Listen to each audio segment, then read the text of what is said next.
뮤지컬과 함께하는 통일의 꿈. 평화를 향한 외침.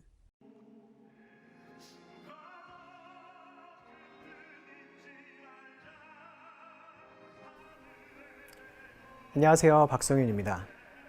앞선 시간들을 통해서 오늘날 대중들에게 많은 사랑을 받고 있는 해외 라이선스 뮤지컬들과 그 속에서 찾을 수 있는 통일의 의미에 대해서 이야기를 나눠봤습니다. 오늘 이 시간부터는 우리 손으로 만든 한국 뮤지컬들을 소개해드릴 예정인데요.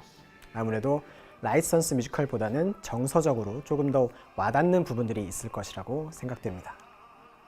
뮤지컬과 함께하는 통일의 꿈, 한국 뮤지컬을 만나는 그 첫 번째 작품은 1909년 조국을 위해 방아쇠를 당긴 민족 영웅의 이야기, 뮤지컬 영웅입니다. 1909년 러시아의 어느 자작나무 숲. 안중근과 동이단지의 단원 12명은 스스로 손가락을 자르며 일본에게 빼앗긴 조국을 되찾기 위해 목숨을 바치겠다 맹세합니다.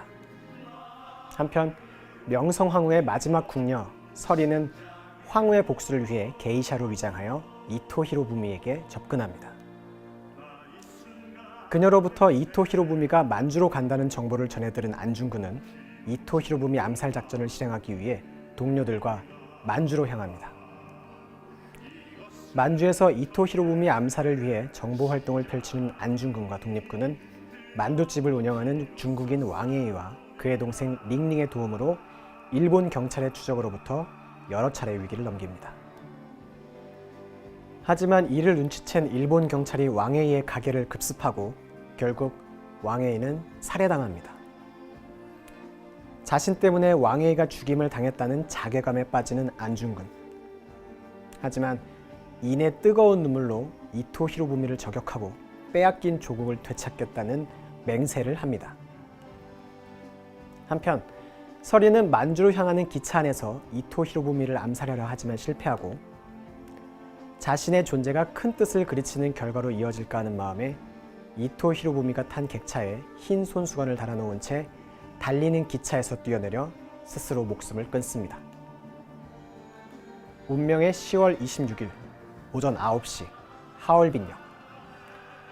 많은 군중들과 삼엄한 경비 속에서 이내 이토 히로부미가 타고 있는 열차가 들어오자 안중근의 시선은 흰 손수건이 걸려있는 5번째 객차로 향합니다. 이토 히로부미가 모습을 드러내자 7발의 총성이 울려 퍼지고 이토 히로부미는 바닥에 쓰러집니다. 안중근은 꼬레아 우레, 대한독립 만세를 3번 외친 뒤 러시아 헌병에게 체포됩니다. 이듬해 2월 안중근은 관동대법원에서 열린 재판을 통해 이토 히로부미를 살해한 죄로 사형을 선고받습니다. 사형 집행을 기다리면서도 동양평화론을 쓰며 마지막까지 조국에 대한 사랑의 끈을 놓지 않았던 안중근이 목숨을 구걸하지 말라는 어머니의 편지를 읽고 사형대에 서는 것으로 뮤지컬 영웅은 막을 내립니다. 뮤지컬 영웅은 한국 대극장 뮤지컬의 계보를 잇는 작품입니다. 대한제국의 마지막 국모, 뮤지컬 명성황후의 제작 이후에 차기작 개발에 몰두하고 있던 제작사는 한 청년으로부터 안중근의 일대기를 다룬 뮤지컬 제작을 제안받습니다. 안중근 기념사업회의 일원이었던 그는 뮤지컬 영웅을 제작해야 하는 첫 번째 이유로 대한의 국모, 명성황후를 시해한 죄를 언급했고 뮤지컬 제작사는 수년 동안의 작업을 거쳐 결국 안중근 의사 100주기를 기념해 2009년 뮤지컬 영웅을 무대에 올렸습니다. 참고로 공연의 개막일은 안중근이 하얼빈에서 이토 히로부미를 저격한 바로 그 10월 26일이었습니다. 뮤지컬 영웅은 안중근이라는 인간의 영웅적인 모습뿐만 아니라 내면의 고뇌까지도 함께 그려내며 또 다른 감동을 줍니다. 극 말미, 사형대에 오르는 순간 어머니를 생각하며 울먹이다가도 일본인 앞에서는 한 채 흐트러짐 없이 자신의 뜻을 이야기하는 그의 모습은 조국을 위해서 타국에서 죽어간 많은 청년들의 독립을 향한 열망을 대변하고 있습니다. 여기에 한국인들의 정서를 파고드는 음악과 군더더기 없는 완성도 높은 대본, 화려한 안무로 한국 대극장 뮤지컬의 수준을 한 단계 끌어올린 작품으로 평가받습니다. 특히 실물 크기의 기차가 등장하고 순식간에 기차의 내외부를 오가는 무대 기술은 미국 공연 당시 현지 제작진들로부터 찬사를 받기도 했습니다. 뮤지컬 영웅에는 수많은 명장면들이 등장합니다. 공연의 막이 오르면 가장 먼저 만나게 되는 단지 동맹은 12인의 영웅들이 자신의 손가락을 조국에 바치는 장면으로 4분이라는 짧은 시간 동안 극의 분위기와 작품의 정체성을 잘 전달하고 있습니다. 만주 일대에서 펼쳐지는 독립군과 일본 경찰의 추격 장면도 이 뮤지컬의 백미로 꼽힙니다.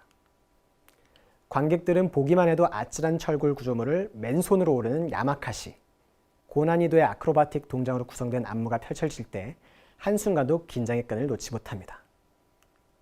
여기에 실제 도시 이곳저곳을 누비는 듯한 실감나는 영상과 긴박한 음악이 더해져 가사나 대사 없이도 충분히 감동적인 장면을 만들어내었습니다. 가장 관객의 가슴을 울리는 장면은 바로 안중근이 사형대에 오르는 순간입니다. 마지막으로 할 말이 없는가라고 묻는 사형 집행관의 물음에 안중근은 장부로 태어나 큰 뜻을 품었으니 죽어도 여한이 없다고 말하는 한편 우리의 꿈이 이루어질 수 있도록 하늘이여 도와달라는 말을 남기며 형장의 이슬로 사라집니다. 삶의 마지막을 맞이하는 순간까지도 조국의 독립을 노래하는 안중근을 보며 관객들의 가슴은 먹먹해집니다. 이 밖에 안중근이 출정 전 태극기를 들고 기념사진을 찍는 장면이나 이토 히로부미를 저격하는 장면, 안중근이 관동대법원에서 자신을 변론하는 장면 등 뮤지컬 영웅은 한국인이라면 누구나 뜨거움을 느낄 수밖에 없는 명장면들로 가득 차 있습니다.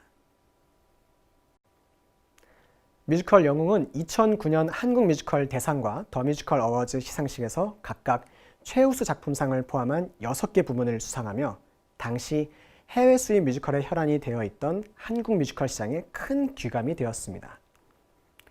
2011년 뉴욕 링컨 센터 공연에 이어 2015년에는 안중근 의사가 방아쇠를 당긴 중국 하얼빈에서도 공연이 되면서 한국을 대표하는 뮤지컬로 자리 잡았습니다. 중국을 넘어 언젠가는 뮤지컬 영웅이 도쿄 한복판에서도 공연되길 바라는 마음을 가져봅니다.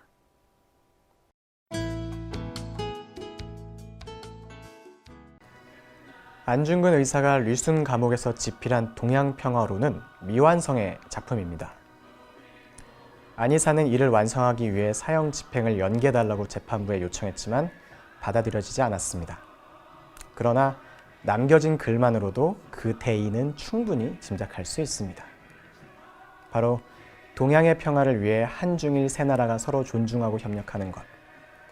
안 의사가 남긴 큰 뜻은 100여 년이 지난 최근 동아시아의 정세에 비춰볼 때도 각별한 의미가 있는 것 같습니다. 안중근 의사의 동양평화론을 통해서 한반도의 평화와 통일을 위한 방법을 찾을 수 있지는 않을까요?